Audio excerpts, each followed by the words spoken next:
నందు ప్రియమైన సహోదరి సహోదరులకు యేసుక్రీస్తు నామములో శుభములు. దేవుని యొక్క నూతనమైన కృప మీకు కలుగును గాక.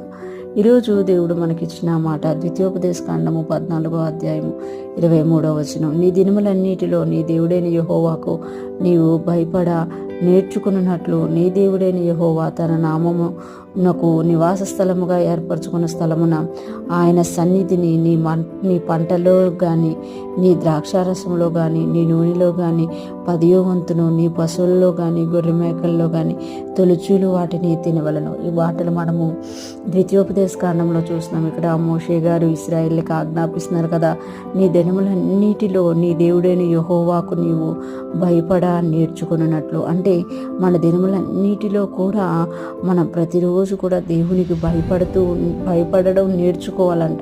ఎందుకు అనంటే మనము మన దేవుడైన యెహోవాకి ఎప్పుడైతే భయపడుతూ ఆయన సన్నిధిలో నేర్చుకోవడానికి ఇష్టపడతామో ఆయనకు మనం విధేయులముగా ఉండగలుగుతాము.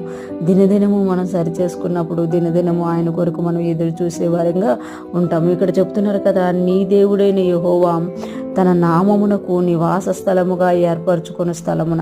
అంటే నీ దేవుడిని యెహోవా ఏ స్థలమునైతే తనకు నివాస స్థలముగా ఏర్పరచుకుని ఉన్నాడో ఆ స్థలమునకు నువ్వేం చేయాలి అనంటే ఆయన సన్నిధిని నీ పంటలోనే కానీ, నీ ద్రాక్షారసంలోనే కానీ, నీ నూనెలోనే కానీ 10వ వంతును నీ పశువుల్లోనే కానీ, గొర్రె మేకల్లోనే కానీ తొలుచూలు వాటిని తినవలను. అంటే నువ్వు ఎక్కడైతే దేవుడు నీకు నివాస స్థలంగా, ఆయన నివాస స్థలంగా ఏర్పరచుకొని ఆయన సన్నిధి ఉంచుతున్నారో అక్కడికి నీ పంటలోన, నీ ద్రాక్షారసంలోన, నీ నూనెలోన కూడా 10వ వంతు తేవాలి.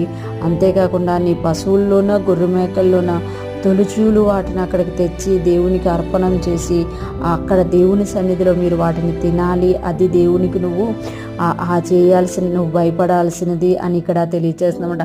అంటే దేవుడు నిన్ను ఆశీర్వదించిన కొలది ఆ ఆశీర్వాదంలో నుండి దేవుడు ఏర్పరచుకున్న స్థలంలోనికి నువ్వేం తీసుకురావాలి అనంటే అర్పణమును తీసుకొని వచ్చి అక్కడ అర్పణము చేసి ఆయన సన్నిధిలో నువ్వు తిని ఆయన సన్నిధిలో నువ్వు సంతోషించాలి అని ఇక్కడ తెలియజేస్తున్నామట.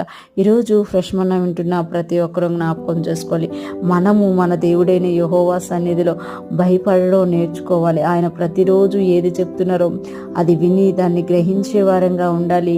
అలాగే ఆయన ఏర్పరచుకున్న స్థలములోనికి మనము మన దశమ భాగములను, మన ప్రతి జీవన వ్యాపారంలో వచ్చిన దాంట్లో ప్రతి దాంట్లో కూడా భాగమును ఆయనకి తీసి ఆయన సన్నిధిలో అర్పణము చేసి ఆయన సన్నిధిలో కూర్చొని తిని సంతోషించాలి. అది ఆ దేవుడు చూసి ఆనందిస్తారన్నమాట. అలాగ మనం చేసినప్పుడు దేవునికి సంతోషం కలగజేసే వారంగా మనము ఉంటాము. ఈరోజు ఫ్రెష్ మన్నా వింటున్న ప్రతి ఒక్కరూ కూడా మన దేవుని భయభక్తులు కలిగి ఉండటం నేర్చుకోవాలి.